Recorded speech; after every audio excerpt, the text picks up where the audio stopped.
आजच्या या क्लासमध्ये आपण सत्ता, अधिसत्ता आणि अधिमान्यता ह्या या चॅप्टरला आपण या ठिकाणी आज सुरुवात करत आहोत.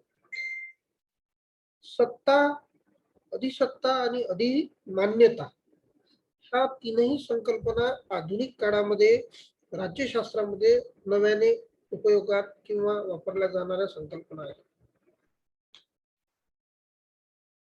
प्लेटो, अरिस्टॉटल पासून राज्यशास्त्राची जी काही जळंगळण आहे त्यामध्ये प्लेटोने राज्यशास्त्राच्या प्लेटो अरिस्टॉटलने राज्यशास्त्राला जो काही शास्त्रशुद्ध स्वरूप प्राप्त करून दिलं त्यानंतरच्या काळामध्ये ह्या ज्या संकल्पना आहेत ह्या अत्यंत महत्वाच्या अशा संकल्पना आहेत. असं म्हटलं जातं की सत्ता या संकल्पनेशिवाय किंवा सत्तेशिवाय राज्यशास्त्र किंवा राजकारण असूच शकत नाही. आणि म्हणून राज्यशास्त्र हे सत्ता या संकल्पनेच्या भोवती फिरत आहे असं म्हटलं जातं. आणि म्हणून राज्यशास्त्राला सायन्स ऑफ पॉवर म्हणजे सत्तेचे शास्त्र असं म्हटलं गेलेलं आहे. Science of power. या सायन्स ऑफ पॉवरच्या संकल्पनेनुसार राज्य हे सत्तेशिवाय असू शकत नाही. सत्ता ही अत्यंत महत्वाचा घटक आहे असं ते म्हणतात. सत्ता ही आधुनिक राज्यशास्त्रातील मध्यवर्ती आणि मूलभूत संकल्पना म्हणून आजच्या या काळामध्ये निर्माण झालेली आहे. मग सत्तेचा जसा अरिस्टॉटल, प्लेटोने ज्याप्रमाणे सत्तेचं संकल्पनेचा हे केला 20व्या शतकामध्ये, त्याचप्रमाणे कौटिल्याने देखील सत्ता या संकल्पनेला महत्व देऊन आपले राजकीय विचार मांडले आहेत. राज्यशास्त्रासंबंधीचे किंवा राजकीय विचार त्याने मांडलेले आहेत. अनुभववाद्यांनी पुढे चालून सत्ता, अधिसत्ता आणि अधिमान्यता या तीनही संकल्पनांचा योग्य याची विभागणी वेगवेगळे केले. अनुभववादी विचारवंतांनी सत्ता, अधिसत्ता आणि अधिमान्यता ह्या तीन संकल्पना ज्या आहेत ह्या तीन संकल्पना वेगवेगळ्या केल्या. पहिले ह्या तीनही संकल्पना सत्ता या संकल्पनेच्या माध्यमातूनच अभ्यासल्या जात होत्या. परंतु अनुभववादी विचारवंतांनी ह्या तीनही संकल्पना वेगवेगळ्या केल्या आणि मग राज्यशास्त्रामध्ये ह्या तीन संकल्पना वेगवेगळ्या अर्थाने अभ्यासल्या जाऊ लागल्या, वेगवेगळ्या अर्थाने वापरल्या जाऊ लागल्या. याच्यामध्ये आपण आज पहिली संकल्पना पाहू ती म्हणजे सत्ता. सत्ता म्हणजे काय? तर सत्ता म्हणजे पॉवर. इंग्रजीमध्ये पॉवर या शब्दाला मराठीमध्ये सत्ता हा शब्द प्रयोग केला जातो.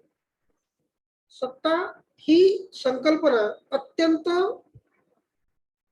परिचित आणि महत्वपूर्ण अशी संकल्पना आहे. सत्तेशिवाय राजकारण किंवा राज्यशास्त्र मध्ये सत्ता ह्या संकल्पनेला अनन्य साधारण महत्व प्राप्त झालेलं आहे. सत्ता ही अमूर्त संकल्पना आहे. सत्ता म्हणजे आपण ती डोळ्यांनी पाहू शकत नाही. माझ्याकडे सत्ता आहे हे आपण डोळ्यांनी पाहू शकतो का? नाही. काय कशाला म्हणायचं सत्तेचं काय हे माझ्याकडे सत्ता आहे म्हणून ती अमूर्त आहे असं म्हटलं जाते. परंतु कल्पना वा बुद्धीच्या साह्याने तिचे अस्तित्व समजून घेता येते. म्हणजेच जरी ती सत्ता ही अमूर्त असली तरी कल्पना आणि बुद्धीच्या साह्याने आपल्याला ही संकल्पना समजून घेता येते. कारण अनुभववादी विचारवंत तसे म्हणतात की कल्पना आणि बुद्धीच्या आधारावर ही संकल्पना आपल्याला समजून घेता येते. मग या सर्वांच्या याच्यानुसार सत्तेचा मग प्रामुख्याने अर्थ काय आहे?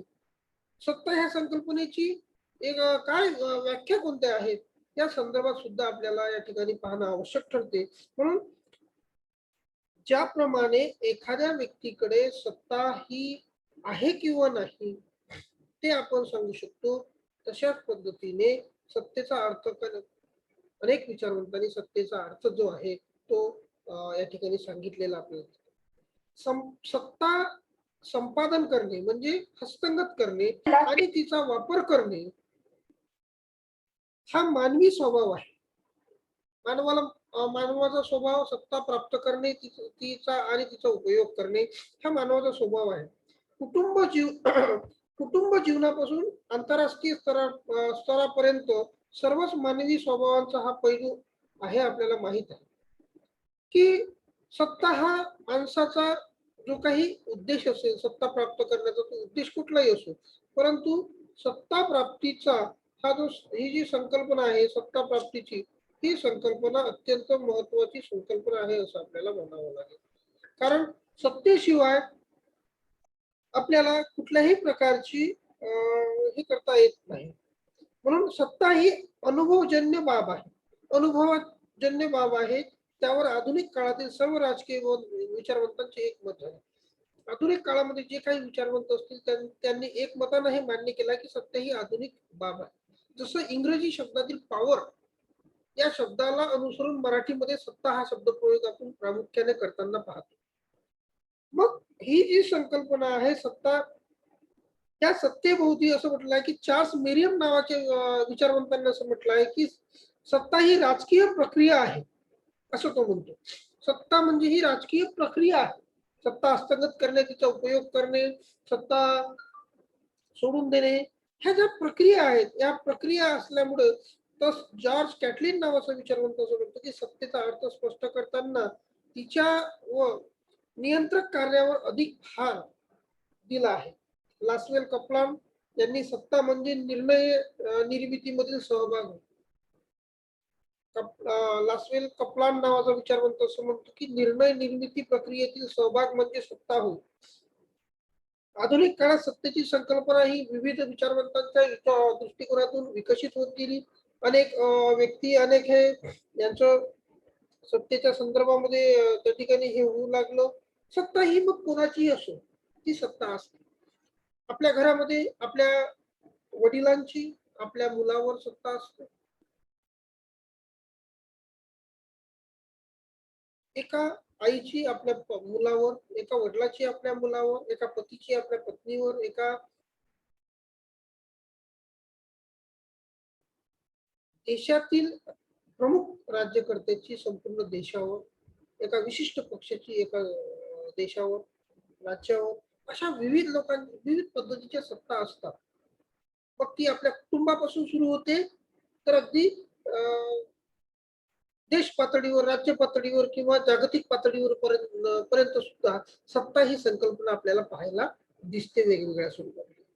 उदाहरण आपल्या कुटुंबापासून त्या संकल्पनेचा सुरुवात करता येईल असं आपल्याला म्हणता येईल. म्हणजे परंतु सत्ता या संकल्पनेचा अर्थ समजून घेण्यासाठी आपल्याला काही गोष्टी अत्यंत महत्वाच्या आहेत. एखाद्या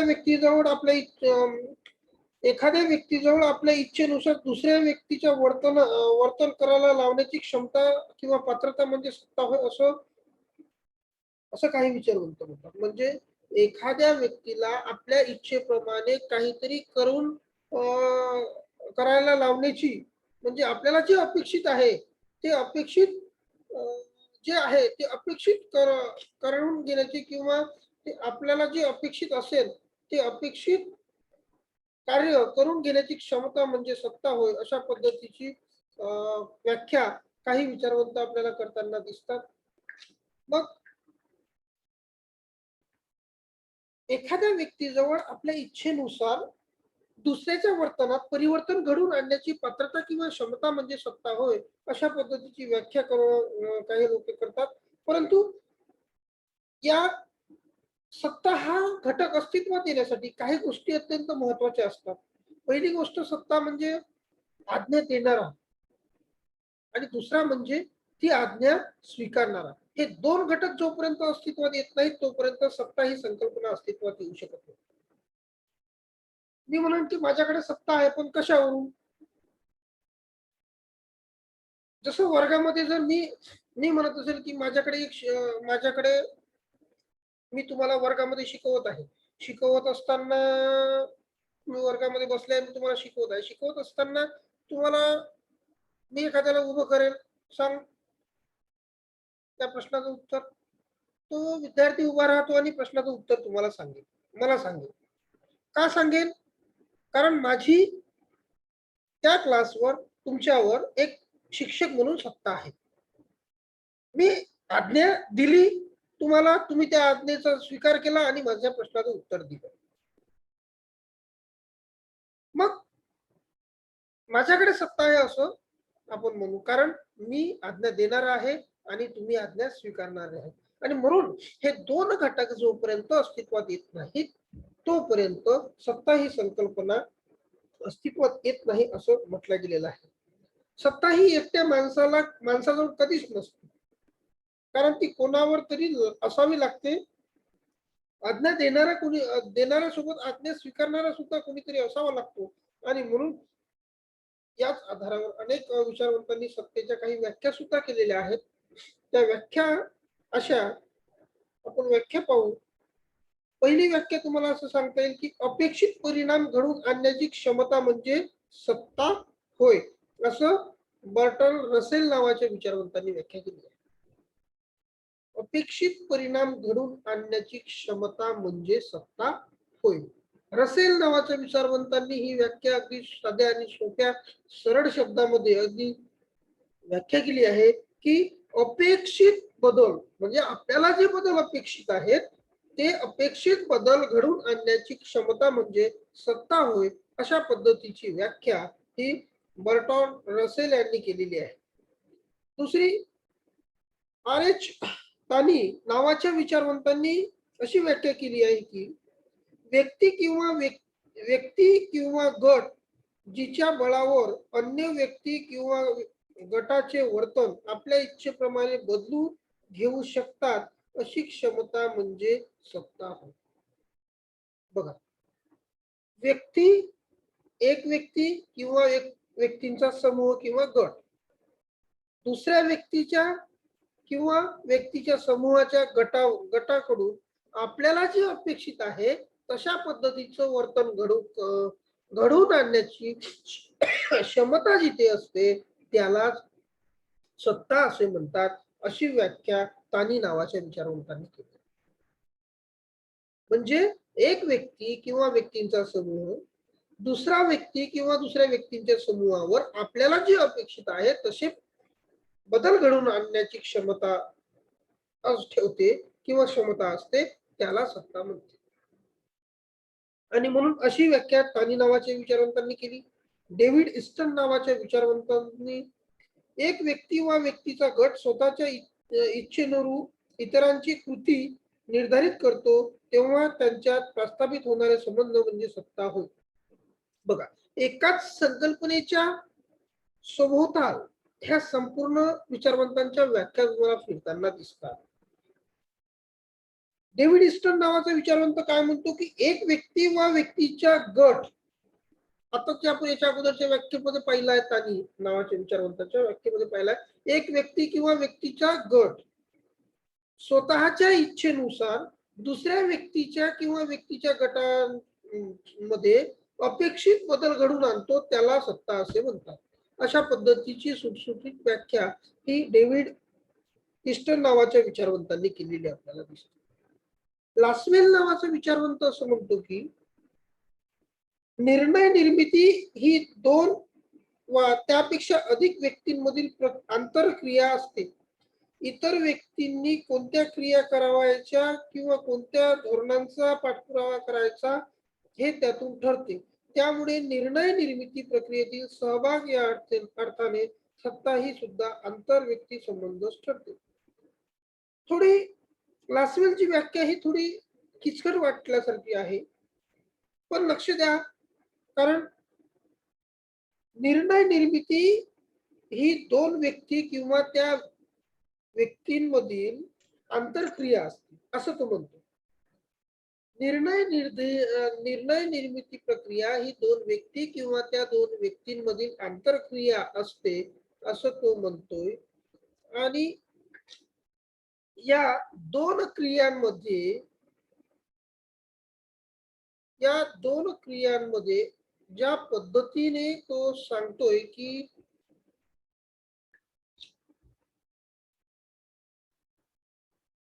ह्या दोन क्रियांमध्ये व्यक्तींनी कोणत्या क्रिया करायच्या आणि कोणत्या धोरणांचा पाठपुरावा करायचा हे जिथे ठरविल्या जाते त्याला सत्ता असे म्हणतात, असं लासवेल नावाचा विचार म्हणतो.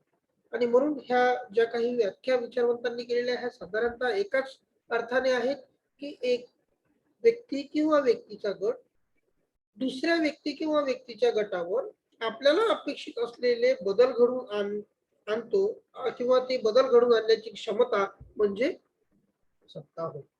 एका गटाची किंवा एका व्यक्तीची दुसऱ्या गटावर किंवा दुसऱ्या व्यक्तीवर आपल्याला अपेक्षित असलेले बदल घडवून आणण्याची क्षमता म्हणजे सत्ता होय. ही सत्तेची अत्यंत सुटसुटीत अशी व्याख्या आपल्याला म्हणता येईल. आणि म्हणून सत्ता ही माणसाच्या वर्तनात परिवर्तन घडवून आणण्याची क्षमता म्हणजे सत्ता होय. अशा पद्धतीची व्याख्या ही सत्तेच्या संदर्भामध्ये आपल्याला सांगता येईल. आणि म्हणून सत्ता ही जी संकल्पना आहे, ही संकल्पना वेगवेगळ्या विचारवंतांनी जी व्याख्या केलेल्या आहेत त्या व्याख्या आपण पाहिल्या. आता या सत्तेची काही वैशिष्ट्य सुद्धा आहेत. या सत्तेची काही वैशिष्ट्य आहेत, ती वैशिष्ट्य आपण या ठिकाणी पाहू. पहिलं आहे, सत्ता ही संबंधात्मक स्वरूप असते. सत्तेचं स्वरूप हे सत्ता कशा पद्धतीची सत्ता आहे किंवा सत्तेचं स्वरूप किंवा वैशिष्ट्ये हे एकाच याने आपल्याला पाहता येतात. तर सत्तेचं स्वरूप कसं आहे? सत्तेचं स्वरूप हे आपल्याला पहिलं सांगता येईल, की सत्तेचं स्वरूप हे संबंधात्मक आहे. म्हणजे सत्तेचं स्वरूप हे संबंधात्मक आहे, कारण सत्ता ही कोणत्याही एका व्यक्तीजवळ नसते. सत्ता आपण यापूर्वीच पाहिलं आहे, की सत्ता ही ज्याप्रमाणे आपण एक माणूस सत्ता ज्याच्याकडे आहे असं म्हणतो, तो आज्ञा देणारा आणि आज्ञेचा स्वीकार करणारा ह्या दोन व्यक्ती असल्याशिवाय सत्ता ही अस्तित्वात येऊ शकत नाही. आणि म्हणून सत्ता ही संबंधात्मक सत्ता आहे. असं स्वरूप आपल्याला संबंधात्मक स्वरूप पाहता येते. कारण कोण सत्ता ही संबंधात्मक आहे, कारण एक व्यक्ती आज्ञा देणारा असेल तर दुसरा त्या आज्ञेचा स्वीकार करणारा पाहिजे असतो. जोपर्यंत तो नसेल तोपर्यंत सत्ता ही अस्तित्वात येऊ शकत नाही. मग ते एक व्यक्ती असो किंवा व्यक्तीचा गट असो, ही सत्ता ही जोपर्यंत एकमेकांचे संबंध येत नाहीत तोपर्यंत अस्तित्वात येऊ शकत. आज्ञा देणारा आणि त्या आज्ञेचं पालन करणारा ह्या दोन लोकांचं संबंध आलेच पाहिजेत, तेव्हाच सत्ता अस्तित्वात येऊ शकते. मी एकटा कितीही हे करत राहिलो, की माझ्याकडे खूप सत्ता आहे, माझ्याकडे एवढी पॉवर आहे, तेवढी आहे, हे करू शकतो, मी ते करू शकतो, पण माझ्या मतानं कोणी ऐकणारच नसेल तर त्या सत्तेला काही अर्थ नसतो. जसं मी एखाद्या वर्गामध्ये असून तुम्हाला एखादा आदेश देऊ शकतो, की हे काम कर, तुम्ही ते काम करता, तेव्हा तेव्हा माझ्याकडे सत्ता आहे असं मी गृहीत धरतो. पण तेच मी एखाद्या रोडवर उभं असताना एखाद्या रोडवरून चालणाऱ्या व्यक्तीला जर काही आदेश दिला, की अरे हे काम करतो, तो कधी ऐकणार नाही, कारण माझी सत्ता ही त्याच्यावर माझी सत्ता नाही. एक शिक्षक म्हणून मी माझ्या वर्गामधल्या विद्यार्थ्यांवर माझी सत्ता आहे. म्हणून सत्ता ही संबंधात्मक असते असं म्हटलं गेलं.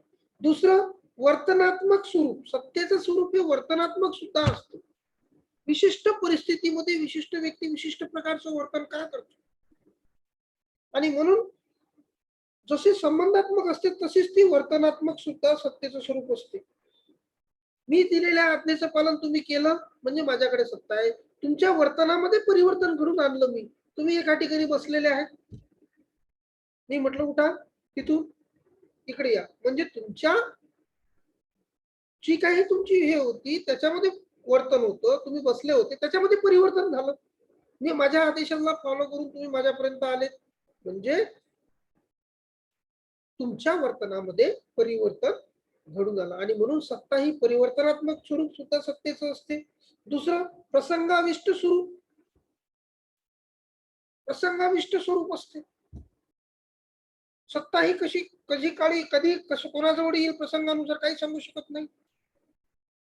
बरेच आपण हे पाहतो, तुम्ही पिक्चर मध्ये पाहत असाल की एखादा लीडर असतो, तो लीडर मरण पावला की लगेच त्याच्या पोराकडे सत्ता येते, तसा पोरगा आमदार बनतो लगेच त्याच्या जागेवर.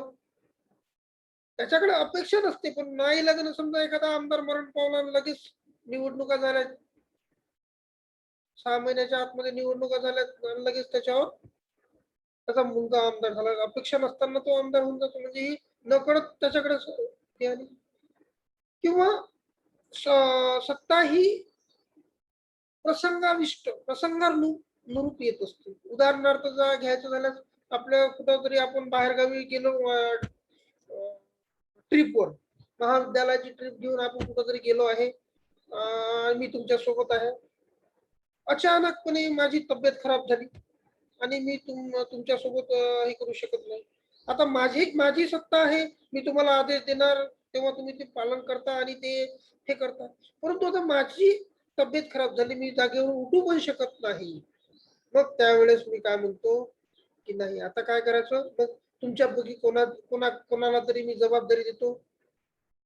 मग निखाड्याला सांगतोय, निखाडे तू या सर्व विद्यार्थ्यांची व्यवस्था कर, यांना सर्व हे परिसर दाखव, त्यांच्या जेवणाची व्यवस्था कर आणि मग तू हे कर. म्हणजे माझी जी सत्ता आहे ती मी निखाळेला दिली आणि मग निखाळेने त्या सत्तेचा तुमच्यावर उपयोग केला. तुम्हाला जेवण, तुम्हाला वेगवेगळ्या ठिकाणी जे काय दाखवायचं आहे ट्रिपला ते दाखवलं आणि पुन्हा परत आपल्या गाडीजवळ आला. म्हणजे अकस्मातपणे विशिष्ट परिस्थितीनुरूप निखाडेकडे सत्ता आली. त्याला म्हणतात परिस्थितीनुरूप सत्ता, सत्तेचं स्वरूप. म्हणजे सत्ता ही परिस्थितीनुसार सुद्धा बदलत असते, अचानकपणे बदलत असते. विशिष्ट परिस्थिती आली की सत्ता ही बदलत जाते. आणि म्हणून सत्तेचं स्वरूप हे या पद्धतीचं असलेलं प्रसंगाविष्ट असलेलं आपल्याला दिसते. सत्तेचं स्वरूप मर्यादित पण आहे, मर्यादित स्वरूप आहे सत्तेचं. मी तुम्हाला यापूर्वीच एक उदाहरण सांगितलं की मी वर्गामध्ये असताना तुम्हाला ऑर्डर देऊ शकतो, ए उभा राहा, तुम्ही उभे होता. पण मी तेच आदेश जर रोडवर चालणाऱ्या एखाद्या व्यक्तीला दिले, ए थांब, आणि मी म्हणतो तसं काम कर, तो करणार नाही. कारण त्याच्यावर माझी सत्ता मर्यादित त्या एका वर्गखोलीपुरतीच आहे. आणि म्हणून सत्तेचं स्वरूप हे त्या पद्धतीचं सुद्धा असते, ते मर्यादित असते. आणि सत्ता ही मर्यादित असल्यामुळेच ती त्या पद्धतीनं सत्तेचं मर्यादित स्वरूप आपल्याला म्हणता येते. आणि म्हणून सत्ता ही मर्यादित स्वरूपाची असते. एखाद्या विशिष्ट प्रकारची लष्कराची सत्ता असेल, ती आपल्या लष्करावर पूर्ण हे असते, लष्कर प्रमुखाची सत्ता असते. विशिष्ट परिस्थितीनुसार जी काही सत्ता निर्माण होते ती विशिष्ट परिस्थिती प्रसंगाविष्ट स्वरूपानुसार होते. मर्यादित सत्तेचं स्वरूप एक मर्यादित स्वरूप असल्याचं दिसते.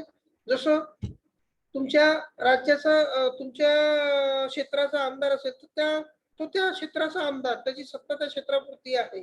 तो क्षेत्राच्या बाहेर एक काम करण्यासाठी त्याची हे नाही चालत. त्या क्षेत्राचा दुसऱ्या क्षेत्राचा दुसरा आमदार असतो, म्हणजे त्याची सत्ता मर्यादित आहे.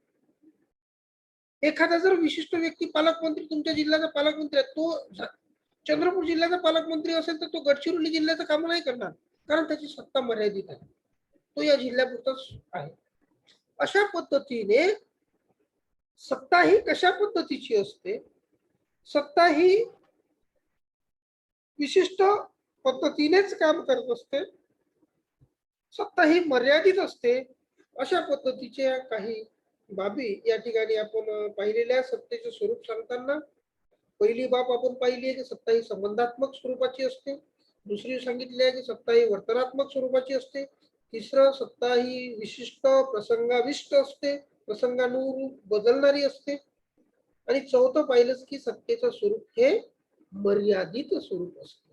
अशा पद्धतीनं सत्ता या संकल्पनेचा आपण या ठिकाणी पाहिलं. आता आपल्याला सत्तेचे घटक पाहिजे. सत्तेचे ज्याप्रमाणे स्वरूप आहे त्याचप्रमाणे सत्तेचे घटक सुद्धा तेवढेच महत्वाचे असलेले आपल्याला दिसतात. मग सत्तेचे घटक, आता सत्ता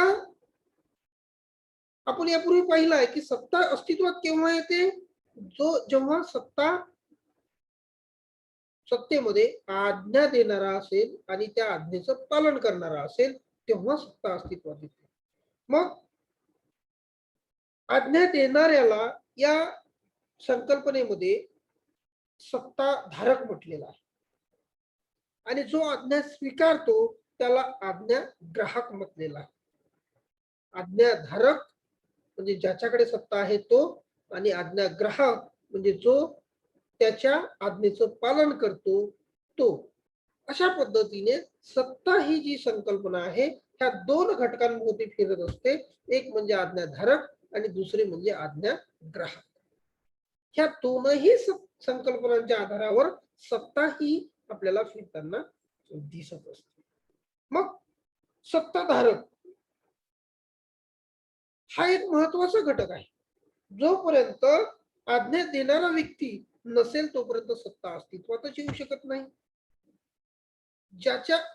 ज्याच्याकडे आज्ञा देण्याची क्षमता असते तोच व्यक्ती सत्ताधारक बनत असतो. सत्ता संबंधांमध्ये आपल्या इच्छेनुसार इतरांच्या वर्तनामध्ये परिवर्तन घडवून आणण्याची क्षमता म्हणजे ज्याच्याकडे असते तोच व्यक्ती सत्ताधारक बनत असतो. आपल्या क्षमतेनुसार, आपल्या इच्छेनुसार दुसऱ्याच्या वर्तनामध्ये परिवर्तन घडवून आणण्याची क्षमता ज्याच्याकडे असते त्याच्याकडे सत्ता आहे असं म्हटलं जातं. मग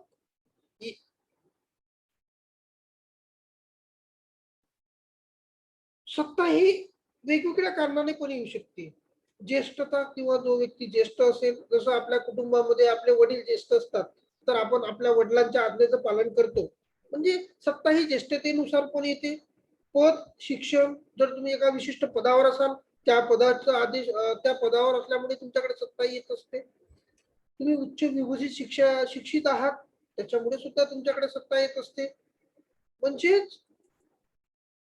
किंवा तुमच्याकडे खूप सारी संपत्ती आहे त्याच्यानुसार सुद्धा तुमच्याकडे संपत्ती असेल, तुमच्याकडे खूप सारे नोकर चाकर वर्ग राहणार, खूप सारे लोक तुमच्या याच्यामध्ये तुमच्या आज्ञेचं पालन करतात. म्हणजे सत्ता ही जी संकल्पना आहे ही संकल्पना विषय अनेक बाबींच्या माध्यमातून प्राप्त होत असते.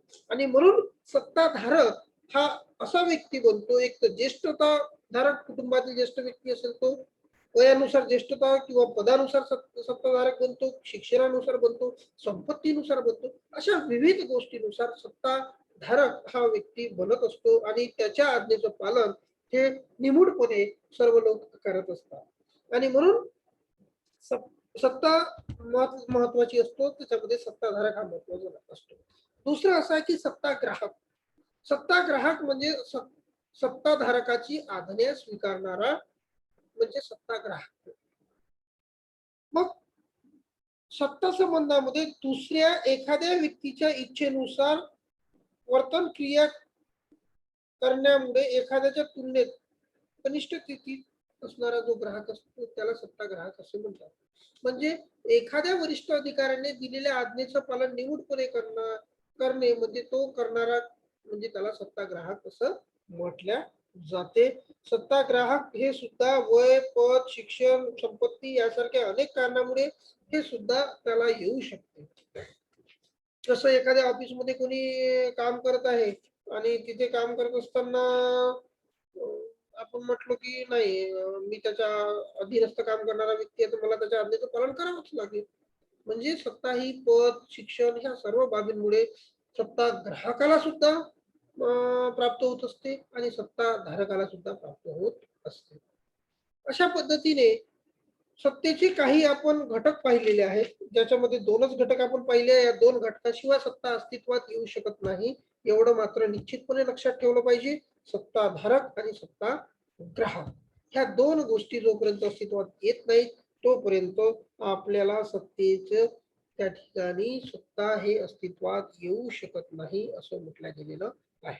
आणि म्हणून सत्ता ही अस्तित्वात येण्यासाठी सत्ताधारक आणि सत्ताग्राहक हे दोन घटक अत्यंत महत्वाचे आहेत. या दोन घटकांच्या एकत्रितपणामुळे सत्ता ही अस्तित्वात येते. आज्ञा देणारा आणि आज्ञेचं पालन करणारा ह्या दोन गोष्टी सत्ता ही संकल्पना अस्तित्वात येण्यासाठी अत्यंत महत्वाच्या ठरतात. आणि म्हणून हे अत्यंत महत्वाचे असे घटक आहेत असं आपल्याला म्हणावं लागेल. आणि म्हणून सत्ता या घटकामध्ये अत्यंत महत्वाच्या अशा गोष्टींचा समावेश होतो.